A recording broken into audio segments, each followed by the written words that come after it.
Maraming salamat pala uy sa inyong mga pa-congratulations kang Inday. First kain ng inyong pasyente dito sa hospital. Itong juice at saka meron tayong ganito. Sobra-sobra yung aking experience as in. Patawa-tawa pa ako nagkwento-kwento sa inyo, no? So, si Inday, nagdin yung patawa-tawa. Unya, kay kuan man. Dessert pala to siya. Naglibor ako. Sobrang tagal ko naglibor. Ang sakit ng aking tiyan. Naguba na yun talaga. Aking mukha. Meron akong kasama dito. Katabi ko na. Mas lalong namaga yung aking mukha. Kain tayo. Alam niyo ba? Ang mabait nila dito sa akin. Wala akong food since early in the morning. Ngayon pa lang. At kanina binigyan lang nila ako ng toast. Masarap siya na maghigop ng sabaw. Man ka, may nanawag sa akin. Jack. What? Jack. Oh, Jack? Yeah. You just see him a while ago. No, where is he? Huh? Where you put him? Him? Where's Daddy? Yeah. He's on the corner of the bed. Oh. Hi, Mummy. You enjoying your food? What's the food like? Yummy? Is it? I just saw carrot and peas. Yeah. There. Jack. Hello. Hi, baby Jack. She's smiling to you. Smiling. This is how you smile. Jack. Jack is sleeping. Baby Jack. He's sleeping. You don't listen to me. Why he say like mine? What? Mommy, did you put his dress on? Yeah, the nurse. What?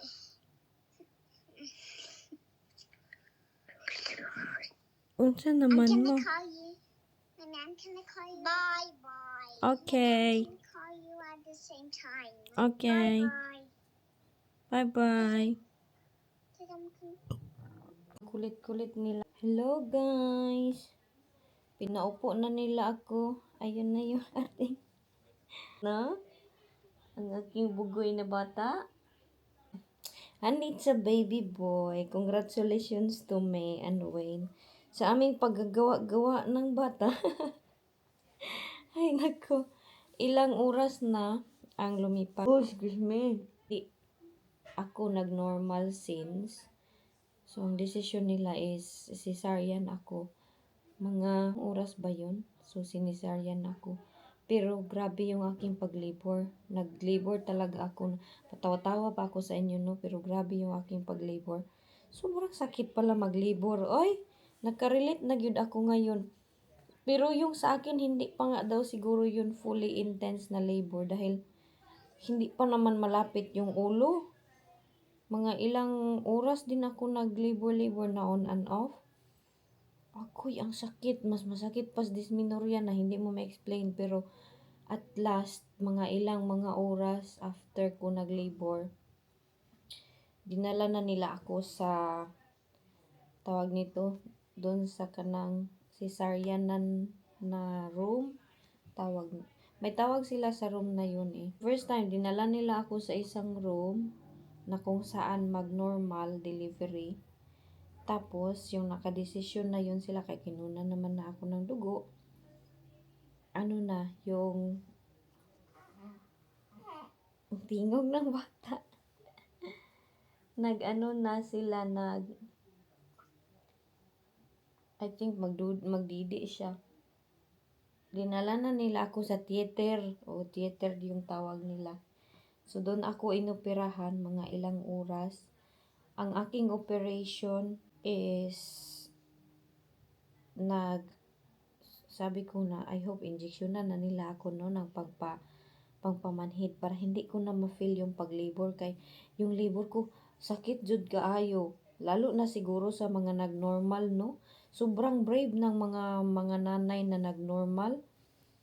So doon na, pagdating ko doon, mabait sila dito, tinutulungan ka sa lahat-lahat as in na i-comfort ka nila. Pagdating ko doon, mga ilang minuto pa ako in-injectionan. Tapos pag injection sa akin, lumabas na si baby. Ay, hindi pa pala. Pag injection sa akin, nagantay pa sila. Tapos, alam niyo kung anong istorya nito? Ang injection sa aking likod para pangpamanhid, hindi nag-work. Pag slice sa akin the first time, ganun, na-feel ko man talaga ang sakit. Tapos yung lalaki na nag-inject sa akin, spray siya, hindi ko man ma-feel yung cold. Pero, nung pagkat na sa akin, sumagit talaga ako agay. Ganun. Yung, aray! Eh, na-feel ko talaga yung knife na kumanon sa akin para akong sabi ko hala oy. So ang nangyari is to make the long story short, meron silang ginawa nila is nilagay nila ako sa pagtulog para hindi ko ma-feel masyado yung sakit. May oxygen ako. Joker kay first time ko ipatulog ba. Kay Jessica Jane, hindi man ako natulog. Pero umaano lang ako yung gumaganon ba, piyong. Tapos itong pangatlo, si baby boy. Meron ako oxygen. Tapos pagtingin ko sa kanila, parang ako, na. Pinatulog na ako. As in, pinatulog ako nila. Nagising na lang ako, tapos na yung operasyon. Doon ko na feel lahat na, hala, uy. Sabi ko, nanganak na ako. Tapos, doon na nag-ano-ano sila na, the baby is here, baby is here. Tapos, ganun lang ako, oh, thank you so much. Yung wala ka talaga sa yung sarili. Hindi ko alam kung ilang oras nila ako inoperahan. Pero, yun na, nakalabas na si baby. Paglabas niya, is binigay siya sa akin. Tapos, hinawakan ko na siya. Tapos, nawala na yung paglibor ko. Pagka, inject nila sa yung anesthesia sa likuran. Yun lang yung hindi nila ma-figure out bakit hindi nag-work yung anesthesia na pag-slice sa aking tiyan. Na-feel ko talaga yung scratch na sobrang sharp. Ngayon, may bata na tayo dito. Oh, nagutom na yung bata.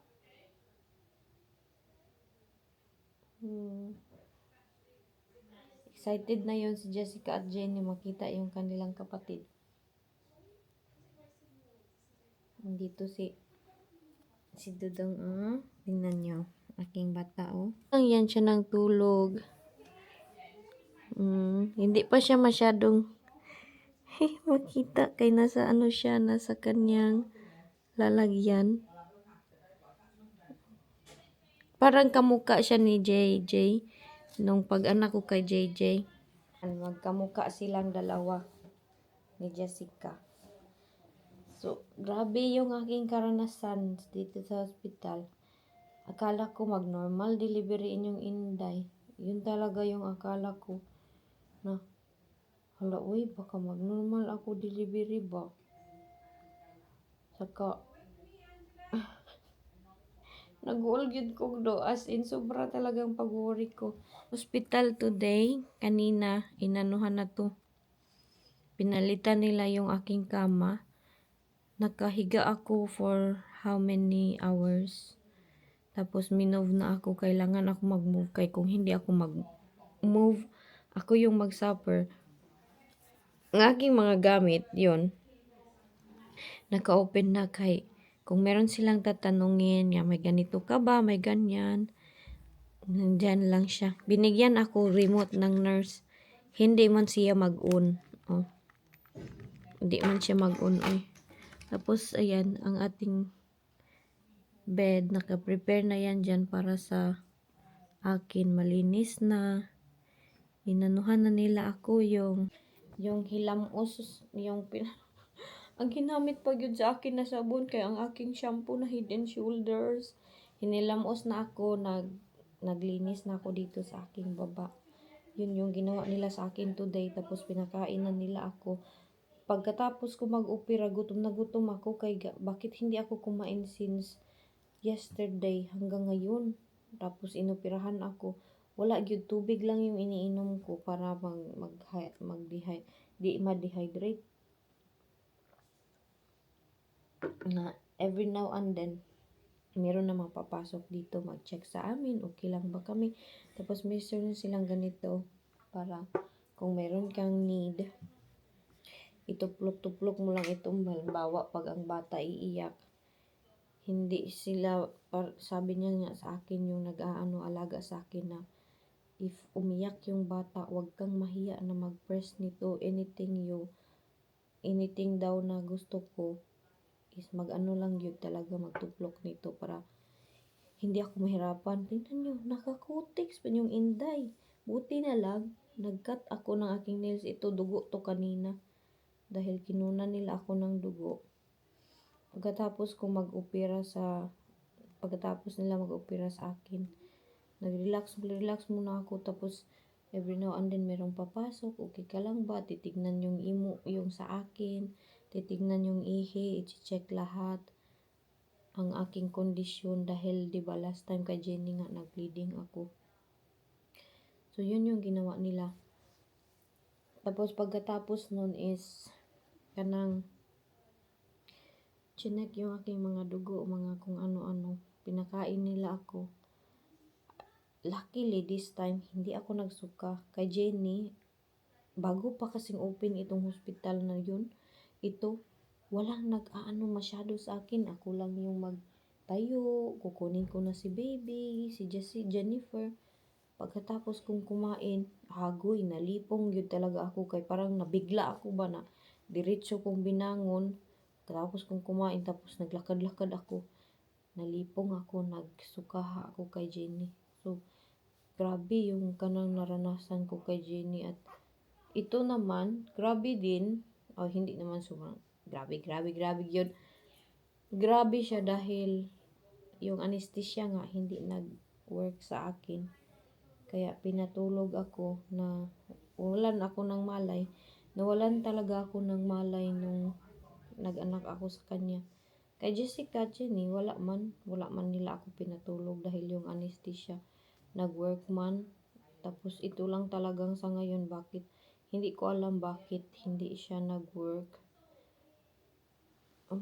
First time ko yun maranasan na ini-slice ako. Sobrang sakit. Ayan, tulog lang siya ng tulog, uy. Kanina pa yan siya tulog ng tulog. So, mag-isa lang pala inyong inday ngayon dito. Mag-isa ako dito. Wala pa tayong kasama. Mga ano na dito? Ano bang oras dito? 7 o'clock. 7 o'clock na. Ang anak na gyud ko, guys. Ayun na yung baby, oh. Oh, lihok-lihok. Lihok siya. Si Jessica at Jenny, sobrang excited nila pumunta. Nagsigig chat sa akin, Mami, when are you coming home? Mami, nanganak na ba ka? Magsigig chat si Jessica sa akin. Gusto nilang pumunta dito. Mami, can we see the baby? Can we call you, Mami? Ganun sila. Kahanina, tinanong ako kung sino sama sa akin. Wala magsama sa akin kay cry man ang bata, nag-cry. Hilak man. Hilak man dagoy. Ngano hilak man ka? Ako ba ning Bisayaon ko itong bata na ito kay para meron akong kausap Bisaya.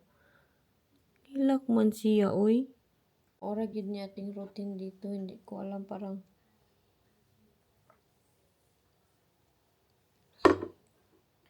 nahihimatay ako. I hope hindi ako magsuka nito kay bata o gutom na siya sa akin. Gutom na siya sa akin. Iwan ko, saan man yung lipstick ko eh? Yan yung kanyang kalo. Binigay ata to ng hospital. Ang cute. Puti.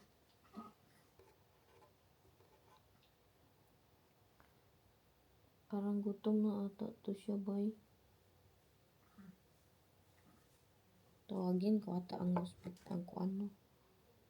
Magtulong sa akin. Hindi man siya ang kuan. Hindi siya nagpatuloy. Ano siya? Gutom na ka? Gutom na ka, bata? Gutom na ka, bata? Excited yan daddy nila kay may baby boy na good si Wayne. May baby boy na talaga si Wayne. Akala ng iba babae pa din yung aking anak. Kaya marami nagsabi ba sa Facebook at saka yung iba sa YouTube. Magpa-stay strong ako nito para hopefully makauwi na tayo sa bahay.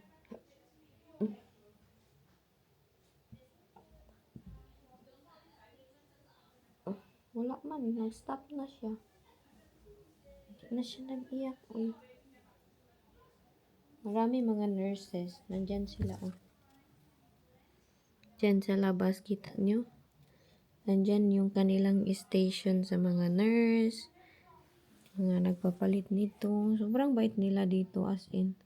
Nagkwento nga ako sa babae na experience ko sa Thailand ba. Kay Jessica ko nanganak. Kabalo ba ako mag-Thai? Sinabi man yun na. Kaya sila, di ba magpalit sa Thailand, sila nagpapalit ng napkin, ng mga ganun, katiter, mga pag-open nila sa aking tiyan. Kaya sinabi man kaya, may suway mak. Intindihan ko ba yung may suway mak na word na sobrang pangit daw ng aking tiyan. Giti. As in na, ano yun talaga ako. Tapos sabi ko, alay na? Ginanon ko, alay na is what? Napahiya siguro mga nurse kay tapos ano sila, ibaliktad-baliktad kanila doon. Ganun, hindi ako naglakad ng mga ilang days. Nalipong na ako noon. Kay, feeling ko wala akong lakad-lakad pa. Dito, pinapala. Uy, cry ang bata. Gutom naman siguro siya, uy. Lagi gutom na ni. Ayan, nagkakain-kain na kanyang kamay. Teka, tawagin ko muna ang nurse. Hindi gutom. Gutom na ganun. May batang maalo, di mo didi. Sige na, titi na. Napoprostrate siya dahil di niya makita yung nipple ko. Siguro, wrong position si mami. Wrong position si mami. Sige. Suko na, nasuko. Di niya mahanap yung nipple ko. Yeah. Oh. Yeah. To. Sige na, bite na na. Matulog din siya. No? Taguin niyo mo, uy. Nagtanda na ako sa akin. Isang man ka nagway. Ha? Ugoy, singyod nak. Nung buntis pa sa mami, palagi galit nak. Oh, tingnan nyo, umiyak na. Uy, sus. Bi, anak lagi na daghando, oh.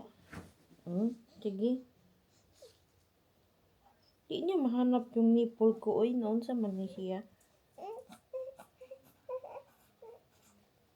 Gutom na. Gutom na. Oh, sus na. Prostrate na siya kay... Wait, sabi. Wait, sabi. Gamay ka siya sa personal. It's okay. It's okay. Anak, babe.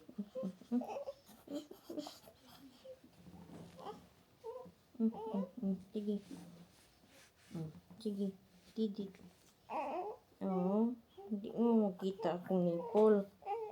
Wala, nagkurog na siya.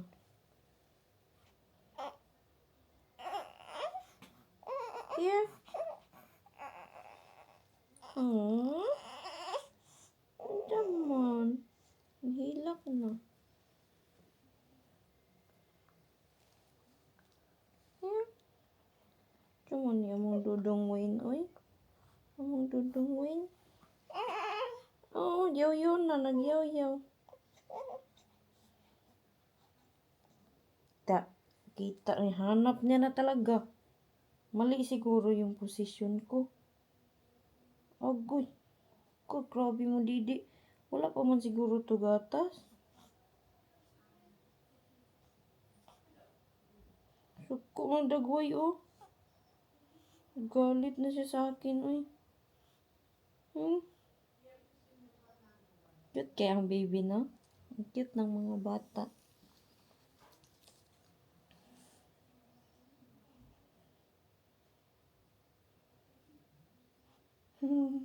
Ang liit nito. 3.6 siya. 3.6 ang bata na ito. Lamig kumuton. Ang bata lamig kumuton.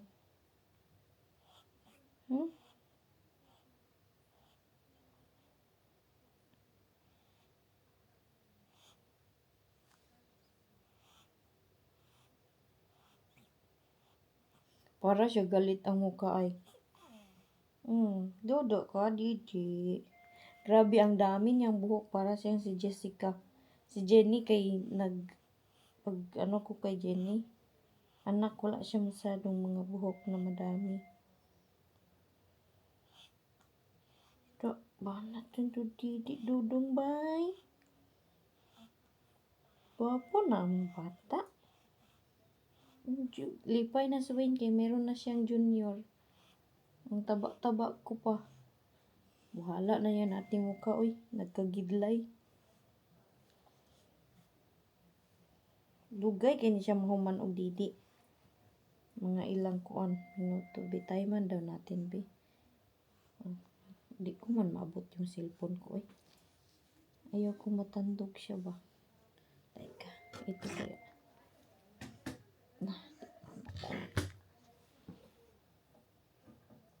Okay. 22. Mga 30 minutes ata to siya.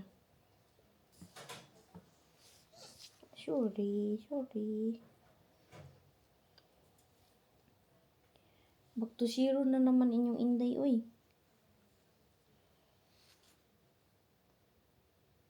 Hala, oy, gising man ito siya 7 o'clock. Yung routine niya na buntis ako. Ganon din yung ginagawa niya. Tingog na. Suko. Kuha lang ako ng aking kuan gamit dahil sa man ni, oy, di man matangtang ang charger. Dala-dala ko pa yung aking ihi dito. Madaming dugo ang aking gown, kaya magbibihis na lang ako. Diba? Lumakad ulit diretso inyong inday, oy. Lakad diretso. Alagaan sana ako ng isa. Sabi niya na siya na lang daw maghanap ng aking gamit. Pero okay lang ako. Gusto ko maglakad-lakad dahil ayaw ko na magstay sa bed. Tapos pag maglakad na ako, mahimatay ako or masakit yung aking tahi. Gusto ko mas ilakad ko na lang. So magbibihis na lang ako nito. Iwan ko kung kakasya ito sa akin. Ayun, kinunan niya na ako ng aking kuhan, yung parang panty ba. Nakakatiter pa kasi ako. Kaya, medyo, pero nakakalakad ako. Ayan, magbihis muna ako. Agoy, nangatsing. Nangatsing si Indong. Oo, ang ating bata, nabihisan ko na yan siya ng napi. So, it's time to go, mommy. Ha? Good. Agoy, mata naman na siya. Every night talaga yan siya magising, oy. Unsa naman na bata? Dudong? Lagyan kita ng gloves kay bakit yung kamay oh. Umiyak na si Indong. Teka, magbihis muna ako kay... Wait sa diha. Ang daming dugo. Agoy, sakit na.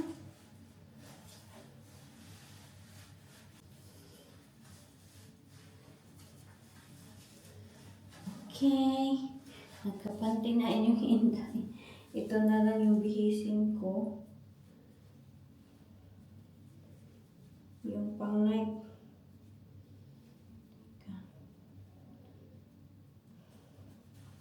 Tapos mag-toothbrush dahil yung intay dyan. Diba? Ilang oras pa lang to.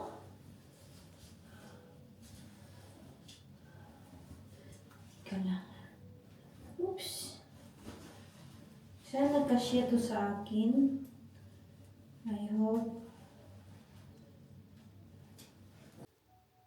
Natulog siya. Pagbalik ko, tulog na.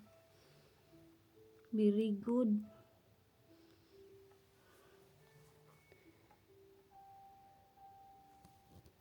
Mukha oh. Hello, nakailis na ba ako no? Aw, nakita niyo na pala ako nakailis. Nag-ano ako, 9 o'clock na dito, hindi ako makatulog. Pero ang bata, tulog na. Mag-try ako matulog. Binisita ako ng midwife. Gutom ako. Pero nagkain na ako mga 5 o'clock. Kanina. Pero, ayun na ata yung food nila. Wala nang next na food. Next ko na naman sa morning. Ganun naman siguro. So ngayon gusto ko matulog pero ambot uy, di man ako makatulog.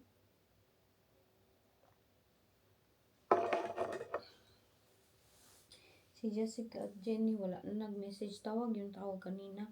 Galit pa siya kay Mami, I'm calling you. Why you're not answering? Ganun siya kanina sa akin. So ngayon, okay naman ang bata. Tinanong ko yung kanyang dito. Palaging nakaganito. Sabi ko sa midwife ko na, okay lang ba yan siya? Hindi ba yan na ano yung kamay niya? Dahil hindi niya ini-straight. Sabi niya, okay lang naman daw. Si baby, ano lang daw, hindi pa daw yan siya. Hindi niya pa daw alam niya. Nasa outside world na siya. Kaya ganyan. So, nasanay daw siguro na sa loob ng tiyan. Nakaganon ba siya ba? So, ngayon, naglalakad-lakad ako. Mamaya, mag-try ako magtulog. Hindi naman masyadong masakit yung tahi ko. Eh, tinatry ko nga ginalaw-galaw. Tapos sabi nila, pwede na daw nila ako kunan ng catheter. Yun. Pero baka bukas na lang daw. Sobrang dami ihi ko eh. Kaya, gabi na tayo dito. Nag-close na ako ng bintana. Ayan. Yan yung ating view. Hindi ito yung view ko last time. Nasa ano ako dun sa ano talaga. Yung wala akong makita na ganyan ba mga lights. Meron silang mga gazebo. Nakikita ko yung city. Tapos yung ating mga neighborhood dyan. Na hospital. Hindi naman nakakatakot yung hospital nila dito. Ano lang. Normal lang. Hindi ako natatakot na. Uy, dati matakutin ako sa hospital. Palagi kaya akong na-admit nung kabataan ko pa. Kaya magsabi-sabi magod sila, meron daw ganito sa hospital, ganyan. Kaya natatakot ako. At first time ko ito magstay sa hospital ng longer. Dahil kay Jenny, dati umuwi ako. Wala pang 24 hours, umuwi na ako. So ngayon, dito muna ako sa bahay, 2 bata yung alagaan ko doon. Tapos, baka ma-stress ko ba. Pero tulungan naman daw ako ni Wayne. Dahil di ba nag-away kami na magtulungan yun tayo. Kaya na, hindi tayo magtulungan kung saan na lang. mag-try ako matulog kay malapit na mag 10 o'clock. Ito pa din yung aking tiyan. Ganyan pa siya kalaki. Para pa rin akong buros. Hindi na siya ganun kabigat. Wala nang nagsisipa-sipa sa aking tiyan. Ayun oh, tulog na tulog na. Himbing ng tulog ni Dudong. Dudong win ng Dudong win.